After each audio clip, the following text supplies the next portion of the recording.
Hey, sports fans, it's Larry Eater with RunBlogRun's Athletic Chat number 16. In the middle of our screen, you see Stuart Wire in Oxford, England, the intellectual capital of the universe, not just the world, the universe. And this is Larry Eater in San Jose, California, the smoky Silicon Valley. We've still got smoke in the air. The wind is good. The fires are about a third of the way contained. But, well, greetings, Stuart. How are you? Good, thank you. Yes. Good. We do put a list together of things, but what is the biggest track topic that you have wanted to chat about for the last week? Anything? No, I mean, it's Monaco and Stockholm, I thought, did remarkably well. Lausanne this week is doing a smaller scale, just the pole vault. Sure. Brussels is on Friday night, but we in the UK are not allowed to see that. Really now? Because it clashes with the British Championship. And oh my gosh. So BBC, who have got the TV rights, are showing the British Championship and therefore do not want people to be watching Diamond League when they could be watching their domestic program. Why don't they just put it on afterwards? I think they are doing that. Yeah? Okay. But it won't be live on Friday night. The British Championship will be interesting. I haven't yet seen the list to see how many. British athletics keep putting out lists of how many world championship athletes and so on are competing. But it's one of those things that the more you do that, I think isn't there a literary quotation about he doth protest too much? Yes. Because the reality is, if this were an Olympic year, every top British athlete would be there because they have to be there to get selection. So true. The fact that they're saying some will be there is because quite a lot won't be there. Well, we did a socialing the distance with Jake Whiteman about a week ago. Yes, I watched it. Just wonderful. He told me he's running the 800 there. He was hoping to do a few other 800s. Do you know if Laura Muir and Gemma Ricci are competing? I think it's extremely unlikely. I don't know definitely, but they have not been mentioned. And I know that I know that Laura is running in France on Thursday, so okay. I can't see her running in Manchester on Friday. Did the City Games, which used to happen up in Newcastle, are those happening this year? No. Okay. Because those were part of the Great North Run weekend. Sure. And the Great North Run is not happening. There was a great comment about that because they said, you've been to the Great North Run, you know how the start is effectively just before the bridge across the river. They said if we had all the mass runners, social distancing, the back of the line would have been in Scotland. Wow. Wow. Yeah, that makes a lot of sense. So sadly, no City Games. And of course the Manchester City Games, which was the partner, that has now come to an end. They're not doing that anymore. Yeah, I found that very disappointing. I went there for 2 or 3 years, really enjoyed it. One of the years, I think it was 16, I went down to watch the night of 10,000 meter PBs, and then came back up after that. I'd done the City Games on the Friday, watched the PB on Saturday, drove back with one of my crazy friends from New Balance at 80 miles an hour on country roads, and made it back in time to see the event the next day. And it was an exciting weekend. Yeah. Have you ever interviewed Ryan Krauser? No. He's a good guy. I've had a couple fun interviews with him because I spoke to him about the shot put, but he had a series of shots this last week. Well, he did 10 of the 14 farthest throws in the world this year, all in 1 week. On Tuesday, he went 22.56 at Drake on a street shot, I believe. And then on Saturday, on their Blue Oval event, he had 6 throws all over 22 meters, the longest being 22.72. And you had to go back, I think, to 1984 or 5 to have a better. His was the second best throw series ever. So the biggest throw equaled a 74-foot, 5.5-inch throw. So pretty impressive. He thinks he can throw farther. The key to watching a shot putter, especially someone who uses the discus type of thing, is to watch their feet and look how fast he is. And he's phenomenal. It's a lot of fun. But it was nice to see. And Sandy Morris, your friend with the snakes, she won the it was a modest jump. I think it was 461. But I don't know what the conditions were. I'll be putting some pictures and things up. We had one other meet over here called the Sunset Tour. There was a men and women's 10,000 and a women's 1,500. 1,500 won in 4:08. Men's 10, Ed Cheserek, 27:42. And the women's was won in 32:11. I think it was Maria Montoya. And then Cheserek had won a 5,000 the week before. Under Armour was sponsoring this thing called the Sunset Tour. So they did 3 to 5 events at small, nice tracks in Southern California. No crowds, but, people are being creative, and that's what we appreciate. Are there small meets happening in the UK right now, Stuart? No, there isn't at all. I mean, very much localized, the British Milers Club and so on. But, Poland has had 3 meets, 3 small but some international meets. And, I'm beginning, people are beginning to ask questions, really, why can't the UK have a continental event? Whether it's gold, silver, bronze, but of course, because we have the 2 diamond leagues, which then it wasn't possible to have this year. It means that really there's been no opportunities for the absolute elite athletes to compete. I mean, for example, go ahead. Now, I just want to say that there was the British Milers Club Gold Standard races in Stratford. That's the one where Max Bergen ran a PR. Now, are those like all-comers meets, Stuart, the British Milers events? I would say that they're generally just below elite. Okay. I mean, you do get some what you'd call elite there, but it's for the between club level and international. There's sort of the good national standard. People who will make the national championships, possibly make the finals, but probably not make teams for the championships. Where do you place Max Bergen? What's your thoughts about him? Well, the first thing, he's only 19. Yeah, wow.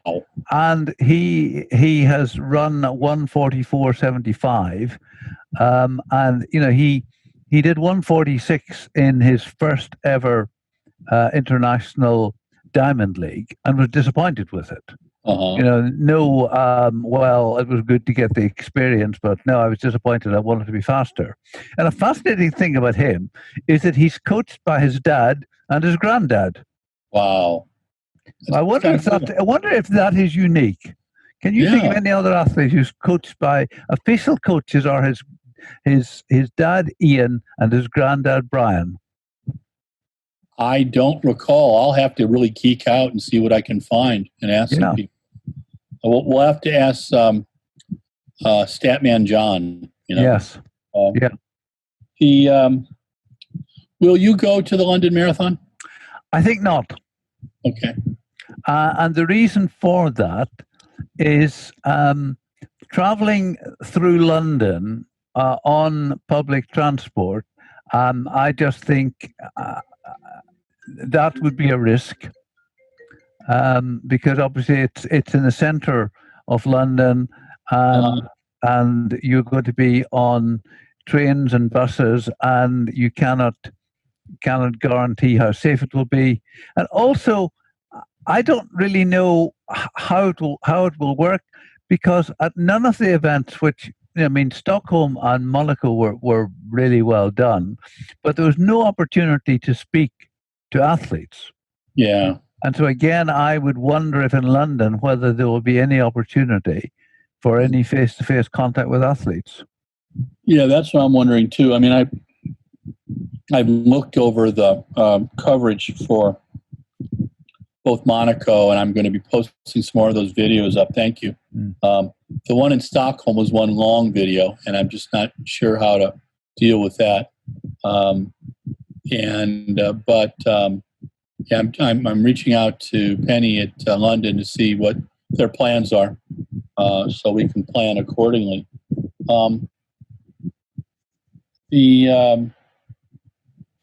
So how's the pandemic been in the UK this week? Numbers are dropping, but at the moment the government is now working more at the local level, and is imposing lockdowns in particular areas where the number of cases are rising. But of course, schools go back probably tomorrow or later in the week, according to which part of the country. And that is the fear, that suddenly when you have I suppose literally millions of people returning to school, will that activity result in a further spike? I saw in The Guardian yesterday that they said the majority of British adults are very concerned about kids going back to school. Yes, although the evidence actually suggests that they should be more concerned about the teachers and the kids. Okay. But again, you see, there's another talking point at the moment is that the government is keen to get more people going back to work physically in their offices. And people are not very keen on that.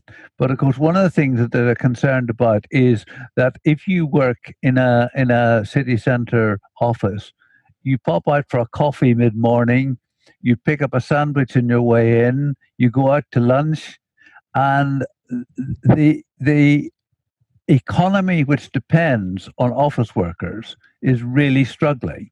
Yeah. Like the Pret-a-Manger chain has just laid off, I think it's 3,000 people. Oh my gosh. Because they are in city centres, sure, and they're in railway stations. Mm-hmm. Nobody's travelling by train, and not many people are going to work. So therefore they've lost their trade. Are the trains actually running, Stuart? Oh, they are, but normally trains into London will be absolutely packed during the rush hour morning and evening. Now, very few people are doing that. Okay. And so therefore, the people who would buy a coffee and a sandwich at Pret-a-Manger, get on the train, are not doing that anymore. Wow. And so Pret has laid off 3,000 people. And I mean, that's just one chain. I mean, the even as the pandemic gets more under control, the economic consequences are going to take an awfully long time to sort themselves out. Yeah, no, that's what I think too. Let's do our weekly Olympic watch. Where are you this week? Are we going to see an Olympics in 2021, or are we waiting till 2024? I think it's still 50-50. I mean, I don't think that there'll be any kind of decision on this until the spring. Sure. Because I can't see Japan cancelling it until they have to. I don't know whether the change of prime minister in Japan will have any consequence, because the outgoing prime minister apparently was very supportive of the Olympics. Yeah, Mr. Abe. Yeah. Yeah. I'm very curious to see how he was instrumental in them getting the Olympics. He was instrumental in the government support. No idea what his replacement will be like. No. And what kind of challenges they'll have, because he was such a personality too. And he also brings that post-war Japanese culture, and those people are all getting older. Yeah. Much older. And the younger generation, which, mimic all things American. You talked about the Polish meets, which I thought were quite good, and I was able to watch several of the events. Yeah. And then I watched the Gothenburg meet on Saturday, and one of your athletes, Mr. Roden, ran a 1:44.75, just behind Max Bergen's best time of the year. Yes, of course. That's. I mean, Daniel Roden was injured for most of last year. Mm-hmm. And so he's just coming back. I mean, he was highly thought of, then got injured, and it's great to see him coming back and running well. But my goodness me, that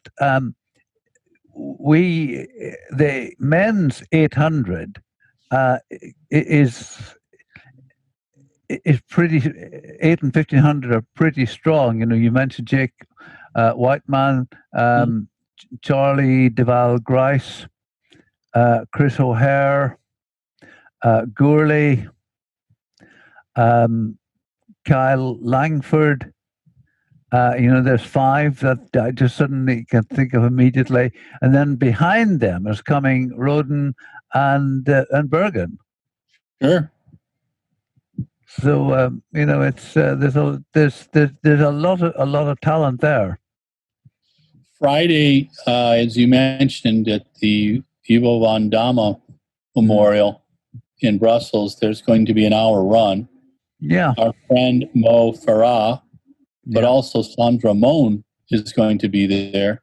Sandra broke the 1976 European record of one Jos Hermans, his manager, significantly. But the problem was he wore the wrong shoes.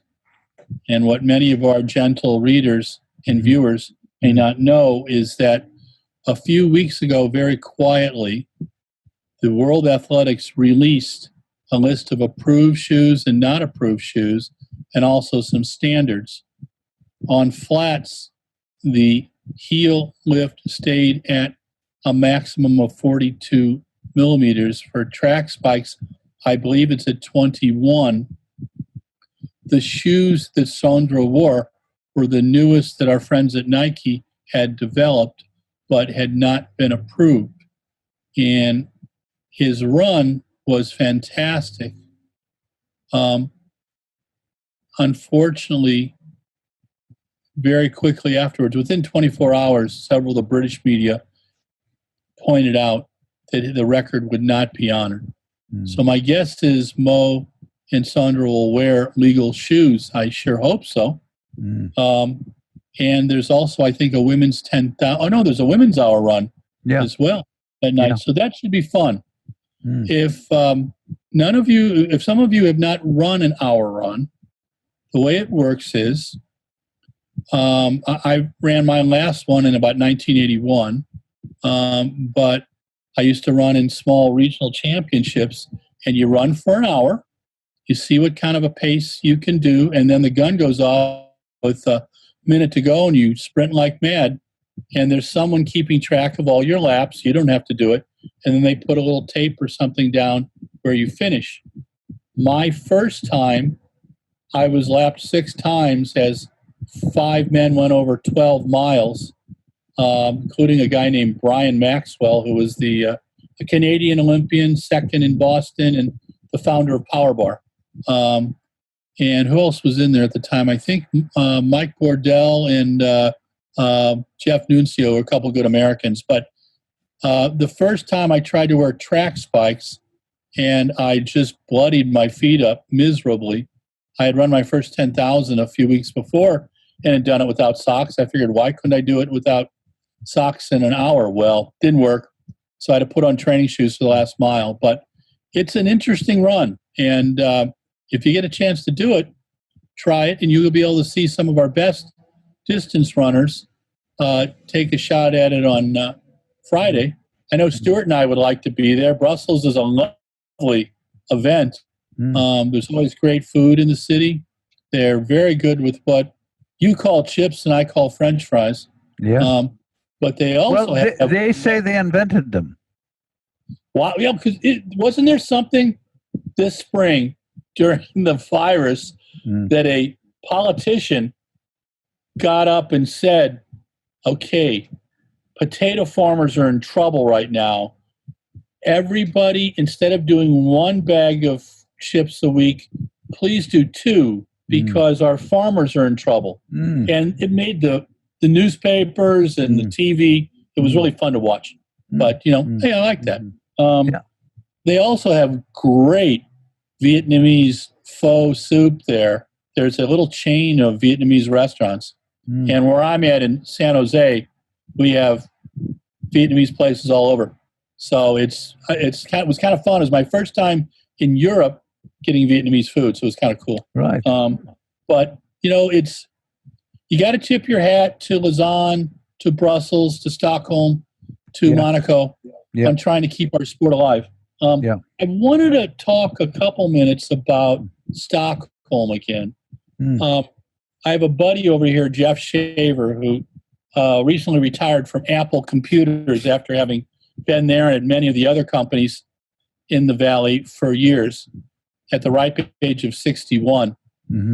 He's got some running still in his legs, but he likes to send me little notes while you and I are covering a track meet or watching something on TV.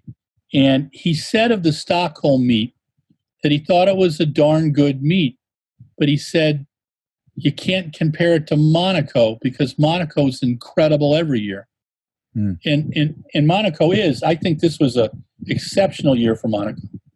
But I also thought it was an exceptional year for Stockholm because Stockholm has had some troubles. We had, Rajne Soderberg was the gentleman who ran the meet for 3 decades.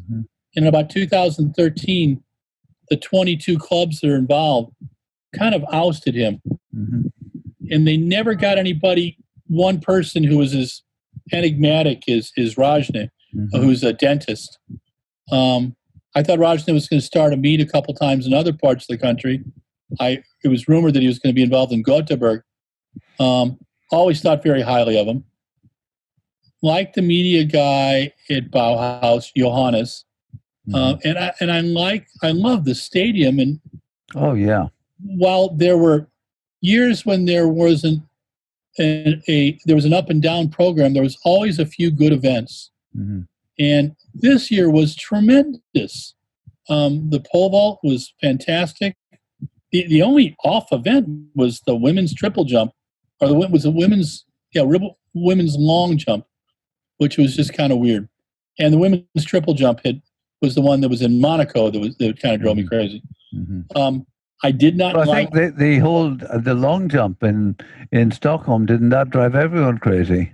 Yes. Well, have you heard anything more about that? Well, apparently the World Athletics are still looking for somebody who thought it was a good idea, but haven't found anyone yet. Yeah, I felt so bad for Mr. Samde because he knew he didn't have the longest jump of the competition. Yeah, yeah, and it just was weird. You know? Well, I think Christian Taylor sent me a note saying perhaps I could run the 100 meters, not finish first, and be declared the winner. Yeah, I mean it's the same logic. I applaud World Athletics for asking hard questions. I think that they're looking for a remedy like cricket found. And I don't know a heck of a lot about cricket. I have watched a couple matches without being lubricated, and I found it fascinating. It reminds me of American baseball a bit, but I really like the athleticism, and I find the culture interesting. To be able to move it down to, 2 hours? And have major cities having things? I think of that and I go, why couldn't we have a team built around Katarina Johnson-Thompson and another one built around, Mo, and another one built around Charlie Grice, and in the U.S. one around Christian Taylor, one around, Noah Miles, and I think that teams that can do like these super dual meets, and it was almost like, do you recall the ITA in the U.S.? So in the mid 70s, 74, 75, and they filed for bankruptcy right before the Olympics. But Ben Gypsho ran there, Jerry Lindgren, George Young, they all got a little bit of money. And there was a series of pro indoor meets. And they tried to do it around cities. It didn't work. But I think that the US and the UK tend to like that whole team atmosphere. Yeah, I mean, that was something which Jake Whiteman talked about. Yeah. Because you see, we do, as he pointed out, we do have that competition with clubs. But the problem is that there's so many clubs that, that the clubs tend only perhaps to have one elite athlete per club. Yeah, or not many, and his idea was rather to come up with a small number of teams. But again, it's all money and needing to find sponsors and people to think that. Do you remember in a few years ago in Melbourne they did an event? I can't even remember what it was called. Yep, that was sort of a bit like that. In fact, they were trying to get the World Athletics to buy it from them. Yeah. And I think World Athletics was a bit confused on why they should buy it from them, and I get that. I think that that's kind of an interesting. I mean, it depends what you're trying to achieve, because I've talked to you before about the meet at Loughborough, which starts about midday and goes on until about 8 o'clock in the evening, and it's just race after race after race after race. There are no gimmicks, but loads of people come and stay for the whole time. I love it. We used to have a meet when I was coaching community college. And it was for a high school. It was the St. Francis Invite. And we would start at 8 o'clock in the morning, and the schedule would go to 5:15.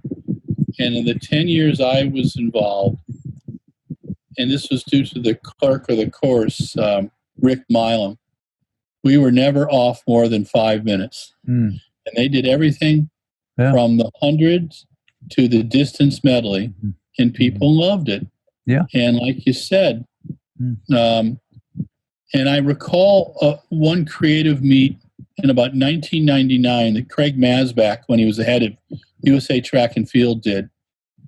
There was the National Scholastic and NSAF. It was the kind of the de facto high school champs Mm. And in the middle of the high school champs meet, 5,000 people, they put an elite meet for an hour and a half, 8 events. Mm-hmm. And I thought it was fantastic. Mm. And I just didn't know why they did do it again. Yeah. And then I recall a meet that Jackie Joyner Kersey sponsored in Illinois. And ever see that American movie Field of Dreams, where guy had this ghost tell him to build a baseball field in the middle of a farm? Well, we went to this campus, Southern Illinois University in Edwardsville, and they literally had a track with 8,000 seats in the middle of cornfields. And as the meet started, you saw this row of 1,000 cars of people coming in.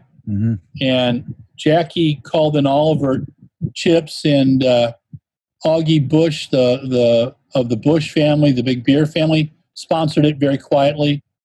And it was an amazing meet. It was the end of the season, and there was 10 guys in the mile, and last place was 3:54. And so it was pretty quick. And it was something like I'd never seen in the U.S. before. And it was kind of like that whole idea of late season meets. So there's ways to do it. Yeah. You know, and the what gives me comfort is the meets that you and I have been able to view, you know, albeit the distance from Monaco and Stockholm and Gothenburg and the 2 Polish meets.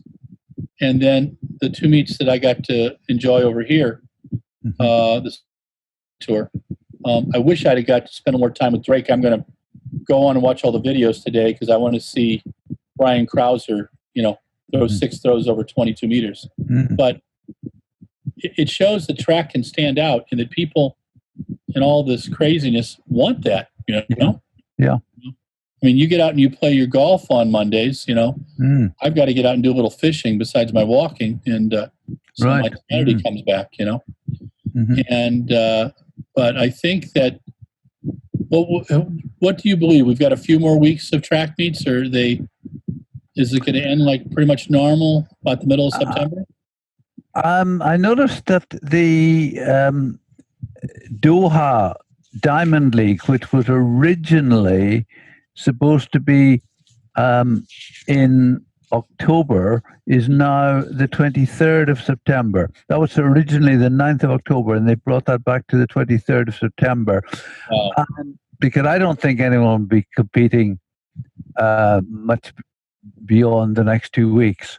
And I mean, quite a number of athletes have told me that they've closed down. Yeah, no, that's what I saw. Donovan Brazier, Noah Lyles. Who's it? Katie Naggio. She was supposed to be was supposed to be in Lausanne, and she just said, "Nope, party's over." Yeah, and I get it because they don't know what's going to happen next year. You know. Well, no, that's right. But I mean, people are saying, "Look, this has been such a bad year. I'm going to close down now." But you know, one of our top coaches, Stephen McGuire, told me that what he's saying to athletes at the moment is, look, there's nothing that you can do in the next month that'll help your chances at the Olympics, but there are things you can do that'll spoil your chances. You know, if you run a race when you're not fully fit, or if you push yourself too hard, then you get yourself injured. So he's just saying, look, take it easy, run. If you want to run, stop if you want to stop. But, you know, just be careful now, because what you really want to be doing is finishing the season, having a good rest, getting into winter training. Whatever happens next year, I cannot see many people going to the World Indoor in China. Yeah. But hopefully, optimistically, we'll have a program of Diamond Leagues and then the Olympics. I recall a survey from the 70s that said elite athletes had a lifespan of about 3.5 years in track and field, distance runners about 7. If we took it to now with all the support, my guess is it's somewhere around 7 for many of the top. But think about that. 1 year you got a European and a Commonwealth. 1 year you got a World Championship. 1 year you got Olympics. You get a year break. Then you go European, Commonwealth, World Championships, Olympics. So in 6 of those 8 years, you've got a championship. Can I say 3 words to you? Sure. Veronica Campbell-Brown. Yes. How many? Medaling at 5 consecutive Olympics over a 16-year period. And rumor has it that she wants to go next year as well. Wow. Well, you need to get a hold of her. I'll talk to Claude and see if we can find out. All right, we're down to about 2 minutes. Did you tell me a little while back that you were working on a piece on Andy Young? Yes. Okay, good. I'm looking forward to that. He's one of my favorites. I just get a kick out of him. I've sat and had a pint with him and picked his brain a little bit, and I've watched him at meets, and I think he's an extraordinary individual. So yes, and I have a lot of time for him. I've just been getting to know him a bit this year. Now, Sarah Symington, she was picked as the UK Director of Performance, correct? Yes. Okay. An Olympic coach still needs to be picked, is that correct? The interviews took place last week, and we're expecting an announcement any day. Okay. With that, we are down to about 30 seconds, my friend. I want to thank you again for a Athletic Chat 16. We'll record 17 later this week because you're getting a real live vacation, which is deserved. You've had 16 weeks in dealing with me. Actually, we call the new word is it's a staycation. Staycation. Because I'm not leaving the UK, so it's a staycation. Wow. Well, Stuart, thank you so much. Thank you for your time. Thank you for your thoughts. Thank you for your humor. You keep me and stay safe, my friend. I hope you get some golf. This is Peter with RunBlogRun. This is Athletic Chat 16. Stuart Weir is in Oxford, England, the intellectual capital of the universe. I'm Larry Eater. I'm in San Jose, California. Silicon Valley, it's the coffee capital. How's that? We'll get something going now. Stuart, have a great week. Talk to you soon. Cheers. Thank you. Hey, sports fans, Larry Eater, RunBlogRun. This is the epilogue of Athletics Chat 16, where I get to pontificate. We just had Athletics Chat 16, as you know, for the last 16 weeks on mostly Mondays. Stuart Weir, Oxford, England, and Larry Eater, San Jose, California, get together and chat. And I've learned to slow down my speaking over the time and give our friend in Oxford time to get his thoughts in. And thank you for your suggestions for questions and comments and loves and hates and all that kind of stuff. But rather freewheeling conversation. We started with athletic meets in Europe.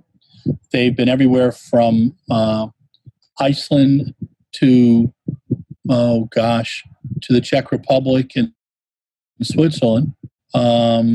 Big meets in Monaco, Stockholm, this week Lausanne, and also Brussels. Monaco and Stockholm have to be the meets of the season. Monaco was one of the best it's ever been, and Stockholm was one of its best it's ever been. But comparing Monaco and Stockholm was like comparing oranges and papayas. You might like both of them, but they are a bit different. So, I've digressed. What did we chat about? Okay. Ryan Krauser. Ryan Krauser is the 14 longest throws in the world in 2020. He's the only man over 22 meters, which is 73 feet, 4.5 inches, for those of you who figure out what the metric system is. But in the last week, he had 10 of those throws over 22 meters. He did 4 of them in lovely Des Moines, Iowa, on Tuesday as part of the shot put there, going 22.56 for the win. And then on Saturday, every one of his 6 throws is over 22 meters, his farthest being 22.72. Will he get over 23 meters? Yes, he will. He looks fit. He looks fast. He's confident.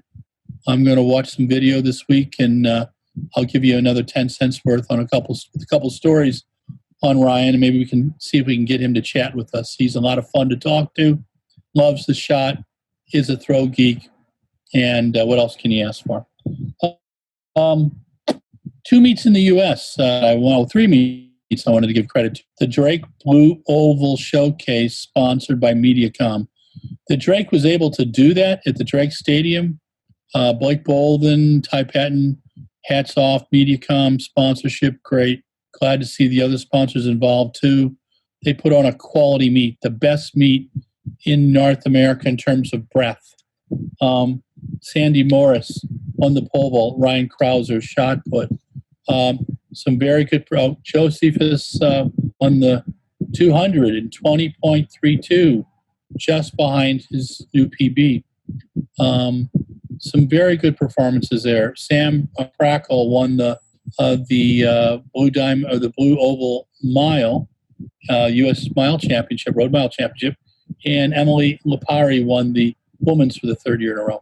Sam's a lot of fun too, so it's great to see everybody out there doing it. And no audience, but you could watch it online. My only complaint right now on some of these meets is this unpaid streaming access.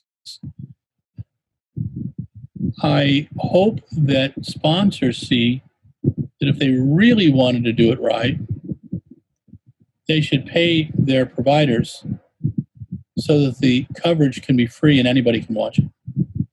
You want to get more people involved, now's the time to do it and offer a very inexpensive subscription.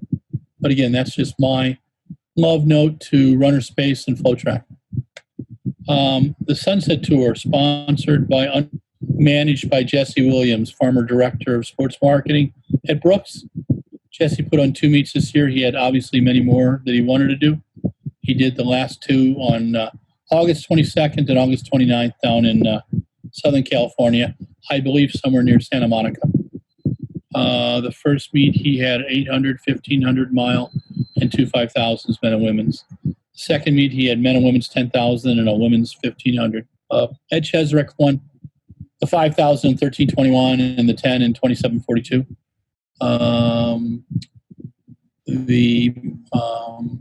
Melissa Montoya won the women's 10 in 32:11. Laura Paquette won the 5,000 in 15:10, pretty swift. Mile was won by Carlos Fiorell in 3:58. Women's 800 was pretty impressive. Emma Coburn scored a PR. The steeplechaser, the world champion, scored a PR in the 800, which I thought was pretty cool. A good number of Team Boss athletes there, and Under Armour athletes, and On Running athletes, and Hoka athletes. That women's 5,000 was, wow, a lot of Hoka athletes in there.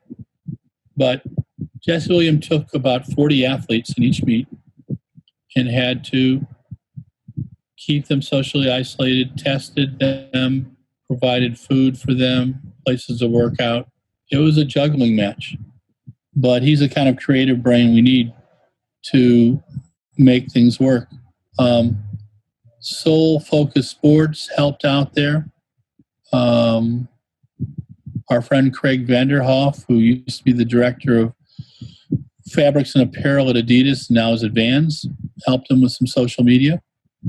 But he did a great job, Jesse. Tip of the hat. What else can we talk about? The Polish meets were a lot of fun. They had good crowd. They would have had good crowds, but they had some very good performances. Gothenburg was quite a lot of fun over the weekend. Stuart McSuen, 13:09. In fact, 2 Aussies went 1:13:13, and Daniel Roden 1:44:75 in the 800. So there's some very strong performances there. Max Bergen, the young man who at 18 went 1:44:75, finished in, I believe, it was Stockholm, 1:46. Wasn't happy there, But Donovan Brazier gave him a little pat on the back. Donovan being 10 for 10. And in that last week, Monaco, the meet in Budapest, the Istvan Julie meet, and the Stockholm meet, he won all three, 2 800s and a 600. Then called it quits. He has a bit of plantar fasciitis. He's trying to deal with that and give his body a break. And a lot of athletes are shutting their seasons down now. And that's because, hey, what is it going to help them for next season? What's really going to help? Rest, relaxation, and rebuilding. That's the key. That's why the Doha meet's been moved up to the 23rd of September. And we'll be interested to see how they all go. Diamond League meets Monaco and Stockholm did such great jobs. Again, don't compare them to one to the other. Lausanne's this week. It'll be a full pole vault meet. Brussels will have two hour runs. I believe they may have 10,000s there as well. We'll have to wait and see. And what else are we going to talk about? Athletics in Europe continue to be going. There's not much going on in the UK. There's going to be a British Champ this weekend, and that's why BBC won't carry the Brussels meet live. But you guys will be able to see it. Just go on YouTube, and you will see everything broken out. But it should be a good ending to the season. So we've got a few more weeks. At RunBlogRun, we'll keep the coverage going. Watch for our upcoming Socialing the Distance. We've got Jesse Williams and Jeff Galloway this week. Jeff Galloway was a 1972 Olympian.